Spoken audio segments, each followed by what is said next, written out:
Si seulement je pouvais retourner voir cette petite Clémence de 13 ans et lui dire à quel point ça va aller tout ça et tout ce qui te fait souffrir maintenant, t'inquiète que tu penseras, mais alors plus du tout dans très peu de temps.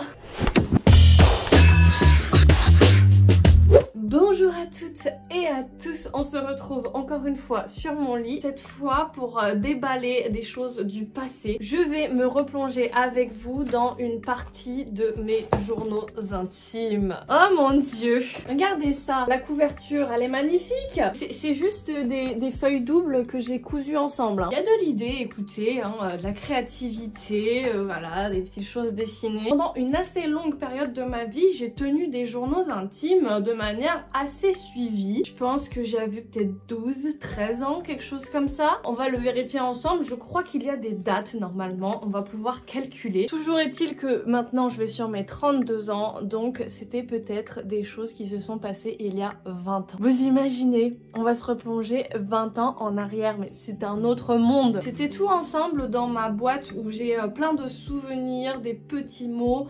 Il y en a ici. Ça c'est les petits mots de mes amoureux quand j'étais au collège. Si vous voulez, on en ouvrira un petit peu parce que c'est croustillant quand même. Et ouais, là, il y a des pages volantes. Il y a même des trucs que j'avais imprimés. Et je crois qu'en fait, c'était les messages MSN de mon chéri de l'époque. C'est illisible parce que c'est vraiment écrit en langage SMS de l'époque. Donc c'est du charabia quoi. Je vous mets au défi de faire une pause sur cet écran et d'essayer de lire ça. Hein. Mais ça a l'air très cute. Hein. C'était un de mes premiers petits amis qui était à distance parce que j'étais dans une période autour de mes 12-13 ans. Ouais, à peu près en 5e, en 4e. J'ai été beaucoup victime de harcèlement au collège. J'étais un petit peu marginalisée. J'étais mise sur le côté. J'avais pas beaucoup d'amis. Le peu d'amis que j'avais, il y a eu un moment où elles se sont détournées de moi, des amies d'enfance depuis la primaire, et elles se sont mises à fréquenter les gens populaires, vous voyez, et du coup j'avais pas ma place avec ce nouveau groupe d'amis, je les appréciais pas, je m'y retrouvais pas, et du coup je me suis retrouvée très seule, très isolée. Je connectais avec d'autres gens qui eux aussi étaient un petit peu spéciaux, les gens qui pour d'autres raisons que moi n'avaient pas beaucoup d'amis, étaient un peu rejetés également. Mais toujours est-il que je m'épanouissais pas beaucoup dans la vie amicale au collège. Je me réfugiais énormément dans la vie numérique sur internet parce que c'était vraiment le début de tout ça. Moi j'avais l'ordinateur familial à la maison sur lequel j'allais sur le web, sur les forums. Ma vie allait sur des forums, j'allais sur jeuxvideo.com à l'époque. C'était pas la même chose que maintenant déjà. On parlait vraiment de jeux vidéo et j'avais rencontré du coup un garçon sur le forum et après on se parlait sur MSN. Et vous allez voir, on va en parler à un moment. Oh mon dieu, mais c'est magnifique, mais j'avais fait du collage et tout. Oh mais j'adore la petite Clémence de 14-15 ans là. Regardez, j'avais mis les groupes de musique que j'aimais bien, les mangas. Oh, il y a des petits cœurs partout, évidemment. Bon, alors, je sais pas si on regarde les dates. Commencé le 19 avril 2005. Oh, je vous dis, une autre époque. C'est bien ça, si je marquais les dates, ça serait pratique. 2006, ça c'est après. Oh là là, mais je sais pas moi si j'assume de vous lire ce genre de truc. Hein. Il y a des dessins que je faisais avec mes copines. Oh, on s'amusait bien avec des bouts de papier à l'époque, mais je suis triste hein, que la génération de maintenant ils fassent plus ça parce que nous franchement on n'avait pas de smartphone pour s'amuser, pour aller sur TikTok et tout. Mais du coup on faisait des conneries sur du papier, c'était magnifique. Commencé le 1er octobre, mais t'as pas mis l'année 2005. Alors c'est juste après celui-là. Eh ben ça charbonne hein, en cahier là. Là encore des petites feuilles que j'avais nouées ensemble avec des fils. Mais c'est mignon hein. Ça fait des petits pompons. Décembre 2005. Eh ben année 2005, année chargée. Alors 2005 j'avais quel âge? Bah c'est ça, 13 ans. Je crois que c'est une année assez charnière dans ma vie hein, mes 13 ans, vous allez voir. Voilà, je les ai mis dans l'ordre chronologique. J'ai à peu près tout. Et j'ai ici une pochette. Je pense qu'on va ouvrir ça en premier parce que c'est pépite. J'avais vraiment compilé dans une pochette que j'ai gardée précieusement des pages de magazines féminins de l'époque.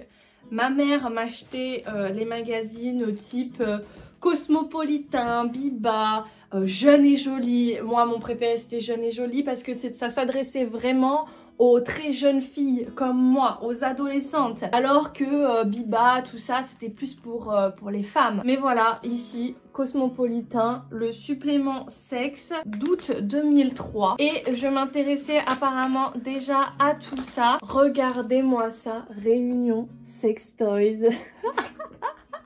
Il y avait déjà un intérêt très jeune, on s'y est mis, hein. 2003, du coup j'avais 11 ans. Atlas des zones érogènes, le labo de l'orgasme, moi et mon joujou sexuel. Il faudrait que je lise en détail quel genre de message est véhiculé là-dedans. 14 questions sur le 7e ciel. Est-ce que le point G existe vraiment? En théorie oui, le fameux point G existe. En pratique c'est une autre histoire. Il s'agit d'une zone lisse et ronde qui se trouve à l'intérieur du vagin, à environ 4 cm de son entrée du côté du ventre. Ouais, pourquoi lisse et ronde? Ça, j'ai pas compris. Mais certaines filles sont plus sensibles que d'autres et beaucoup finissent par avouer que ce n'est pas évident de réussir à déclencher un orgasme par la stimulation de cette zone. C'est tout. Écoutez, c'est sommaire, mais c'est pas foncièrement faux. Est-ce que ça fait mal la première fois? Absolument pas. Ça sert à faire plaisir, pas à souffrir. Mais si besoin, on peut utiliser un gel pour faciliter la pénétration. Ensuite, à chacun de trouver la bonne posture pour se procurer du plaisir. Ça, c'est bien. Après, le fait de dire absolument pas, je trouve que c'est pas 100% vrai. Parce que c'est vrai qu'on peut avoir des douleurs à la première pénétration. Et il n'y a pas à avoir peur non plus de ces petites douleurs-là. Elles peuvent aussi faire partie du truc, même si elles sont pas automatiques et qu'on peut les éviter. Et c'est fou, hein, pour parler du lubrifiant, ils disent toujours un gel. Faut-il impérativement utiliser un gel? Non, pas nécessairement, mais nous le recommandons car il renforce les sensations et puis c'est super doux et agréable. Ouais, c'est bizarre de pas dire lubrifiant quand même. Ils parlent des positions, mais j'ai l'impression que c'était une obsession à l'époque. Moi aussi, pour moi, au début de ma connaissance basique de la sexualité, et genre faire différentes positions, connaître toutes les positions, tout le Kama Sutra, c'était genre le truc le plus important à savoir et à faire dans la sexualité. Ce qu'un homme doit savoir avant de venir dans mon lit. Alors là c'est des témoignages, c'est simple. Ah mais bon, c'est pour ça que j'avais gardé cette page, c'était pas pour le truc sur ce que mon homme doit savoir. C'était pour les posters. Mais c'est cool, ils te filaient des posters avec des beaux mecs. C'est cool, non? Il n'y a plus ça dans les magazines féminins. Ça se fait plus. Élu l'homme le plus sexy du monde par le magazine People, Vin Diesel. Alors là, j'avais gardé un truc sur l'astrologie et les trucs sexos. C'est pas mal, hein. Il faudrait que je vous en lise des extraits, peut-être sur Instagram de temps en temps. Je vous partagerai des trucs. Genre, qu'est-ce qu'on disait sur la sexualité dans les magazines de 2003? Ça peut être intéressant. Votre sexualité, zone érogène, la nuque. Ça, c'est pour les Gémeaux, donc c'est pour moi. Chez vous, c'est le premier des centres nerveux. Quand on vous touche à cet endroit-là, ça vous envoie des vagues de plaisir jusqu'au bout des doigts, des mains et des pieds. Et quand on vous mordit, vous chavirez. C'est pas mal! Relation sexuelle idéale, frivole. Pas question de s'éterniser dans un lit. Une fois, ça suffit. Et d'échanger les yeux dans les yeux des serments d'amour profond. Tout ce qui ressemble à de l'engagement vous fait peur. Mais non, ça c'est pas vrai, je suis pas d'accord. Et j'ai gardé vraiment toutes les pages, hein. Astro-corps, astro-plaisir. Des trucs ici sur le préservatif, donc 15 ans de capote, ça change quoi? Et c'est des hommes qui témoignent sur les sensations et sur le fait de mettre des préservatifs. Intéressant, intéressant. Le make-up spécial nuit torride. J'ai décidé de déchirer cette page et de la garder précieusement. Make-up spécial nuit torride. Ça se préparait, tu vois. Mais sérieux. Comment bien faire l'amour ensemble? Mais ça, c'est pépite aussi. Qu'est-ce qu'ils nous disent? On peut ne pas bien faire l'amour ensemble au début d'une relation. Différence d'éducation sexuelle, de science de l'amour physique, de pudeur, de rythme. Et apprendre à trouver une voie commune. Faire l'amour n'est ni instinctif ni naturel et nécessite un long apprentissage, ainsi qu'une remise en cause permanente de son expérience personnelle. Tâtonnez subtilement comme un musicien recherche l'accord le plus harmonieux et soyez réceptif aux réactions de votre partenaire. Il respire par le nez, son plaisir est moyen. Par la bouche, il se densifie.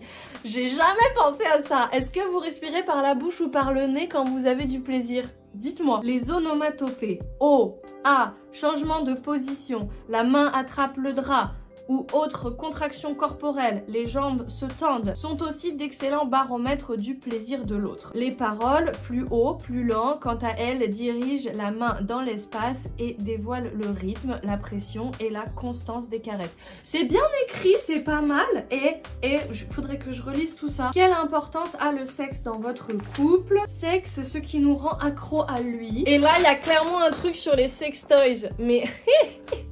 Je suis trop contente de retrouver ça, mais dites-vous que je commençais à préparer tous les contenus de ma chaîne YouTube qui a commencé du coup en 2015, alors que là on était en 2003, grâce à Biba.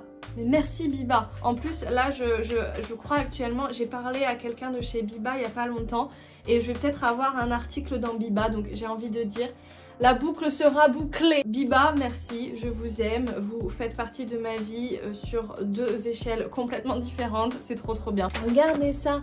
Bientôt, on aura tout un sextoy. Précurseur, Biba, précurseur. Trop marrant. Regardez cette image. Elle est belle cette photo. Je suis trop contente d'avoir regardé ça. Je suis sûre que c'est des trucs qu'on peut plus retrouver. Hein. Nous aussi, on ne pense qu'à ça. Encore une fois, des belles images. Oh, attention YouTube. Et oh, il y a des fesses là. Et je crois qu'en dessous, il y a des trucs un peu plus soft. On est passé sur un autre magazine. Là, c'est Jeune et Jolie. Je reconnais vraiment le design. L'amour, no sexe, c'est super. Bah ouais, pourquoi pas? Parce que le sexe peut tout gâcher. S'offrir à un mec en 48 heures chrono parce que ça se fait ou parce que c'est le délai moyen pratiqué par les filles du bahut, c'est ridicule. J'adore, le ton a changé déjà. Vous pouvez faire attendre un Jules aussi longtemps que vous le sentez et s'il prend la tangente, c'est qu'il n'en valait pas la peine. Attendre de se sentir prête, ce n'est pas un caprice de coquette. C'est important pour la suite de la love story. Même si la pression du garçon est forte, il faut savoir le faire patienter et se faire désirer dans votre intérêt à tous les deux. Ouais, c'est pas faux, mais alors le titre qui dit « Parce que le sexe peut tout gâcher ». Parce que ce mec est intouchable. Qui n'a jamais été amoureuse en secret du Jules, d'une copine ou d'une star de ciné? Ah bah oui, dans ces cas-là, on touche pas. Amour, sexe, à qui me confier? Soucis de santé, c'est bien ça. J'avais pris un peu des tips pour plein de choses. Les 30 situations où on lui dit oui et sans regret. Ce mec ressemblait vraiment à Brad Pitt. C'était la pleine lune et puisqu'on autorise Jack Nicholson à se transformer en loup-garou les soirs de pleine lune, pourquoi pas se lâcher un peu nous aussi, histoire de laisser hurler la bête qui sommeille en nous. C'est gold tout ça. Oh là là, je suis trop contente de relire ça. Oh mon dieu, mais j'avais même découpé des parties de ces pages. Regardez, apprenez à bien l'embrasser. Alors ça, c'était vraiment l'enjeu de l'époque parce que si j'avais 12-13 ans, c'était la période du premier bisou avec la langue et ça me stressait grave. Déchiffrez votre lover et il y a les types de bisous. Le bisou mollasson, comment le reconnaître? Malgré toute votre bonne volonté pour sauver ce baiser, il n'y a rien à faire, c'est fade, c'est nul, c'est raté. Allez bonhomme, un petit effort là, t'es pas en train de lire la critique de la raison pure, tu embrasses une fille sensationnelle. Le béco timide, le baiser pro, le baiser passionné. C'est le baiser qui tue, celui dont on se souvient toute sa vie. C'est très simple, quand ce mec vous embrasse, vous avez l'impression d'être Scarlett dans Autant en emporte le vent. Tempête d'amour, torrent de passion et incendie de romantisme. Ça va être dur de s'en remettre. C'est cool hein, c'est très marrant. Alors attends, qu'est-ce que j'avais découpé ici? Les petits conseils que je voulais sûrement absolument garder ou genre coller dans un de mes journaux intimes. À éviter, mettre du rouge à lèvres. Jules pourrait avoir peur que vous déteigniez sur lui. Mâcher du chewing-gum non-stop. Jules pourrait y voir comme un signe de refus, une protection contre les assauts imprévus. Oui, bah c'est sûr qu'avec un chewing-gum, rouler une pelle, c'est moins pratique. Vanter la cuisine à l'ail de votre mère et votre goût prononcé pour les tripes et la langue de bœuf. Oh, c'est bon, on peut bouffer aussi. Avoir un rhume carabiné qui vous oblige à vous moucher quasiment toutes les 30 secondes. Mais ça, on choisit pas, lui faire un cours théorique sur le baiser en lui affirmant qu'embrasser favorise la digestion parce que le mouvement provoqué par les lèvres accroît la sécrétion de salive. oui c'est pas super sexy, lui sauter dessus et lui voler un baiser. Il pourrait vouloir vous le reprendre illico. Bah si t'as envie de t'embrasser et qu'il a envie de t'embrasser, allons-y. Mais oui, après voler un baiser, hein, principe de consentement, on va y aller mollo. Ça c'est pas les trucs qui vont nous dire dans les magazines féminins. On soigne son outil de travail. Légère sur des lèvres déshydratées, on les comble avec un stick à portée de main. Les boutons de fièvre qui poussent comme de la mauvaise herbe, on les traite avec une crème adaptée. L'appareil dentaire préhistorique option barbelé, on touche, on s'accroche, on le remplace par un dernier modèle plus discret.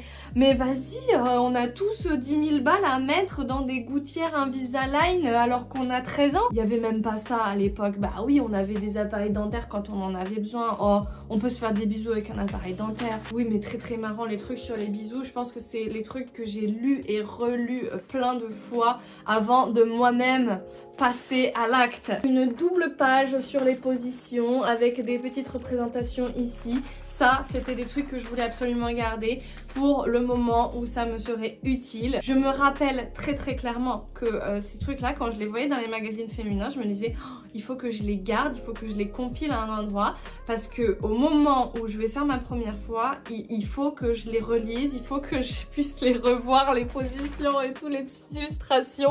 J'avais absolument envie d'archiver ça. Chat, mets-toi sur le côté. 10 conseils de pro du sexe. Utilisez des sextoys. Et ben voilà, même à l'époque ils le disaient. C'est qui répond là? C'est qui les pros du sexe? Clara Morgan, Richard Fall, le PDG des éditions Concorde et des supermarchés du sexe à Paris. Je veux avoir 10 sur 10 au lit.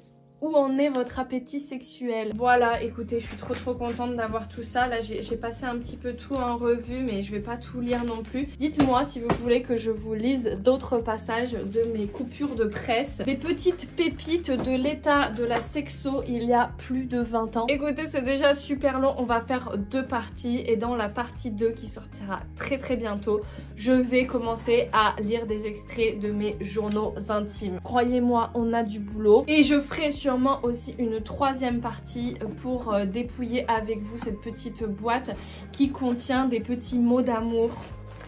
Oh, ça me rappelle des trucs déjà. Voilà, comme ça, vous pourrez voir un petit peu les parties qui vous intéressent sur ma chaîne. En tout cas, merci beaucoup d'avoir regardé cette première partie. N'hésitez pas à me donner vos anecdotes d'adolescents et d'adolescentes dans les commentaires, surtout si maintenant vous avez un peu plus de recul là-dessus. Dites-moi comment ça s'est passé pour vous, toute cette phase éducation sexuelle, comment vous vous êtes renseignés, comment vous avez obtenu des réponses à vos questions, surtout à une époque où on n'avait pas internet pour tout taper dans Google, pour rechercher sur des comptes Instagram comme ceux qu'on a maintenant qui font de la pédagogie et qui transmettent des discours vraiment positifs et sains sur la sexualité.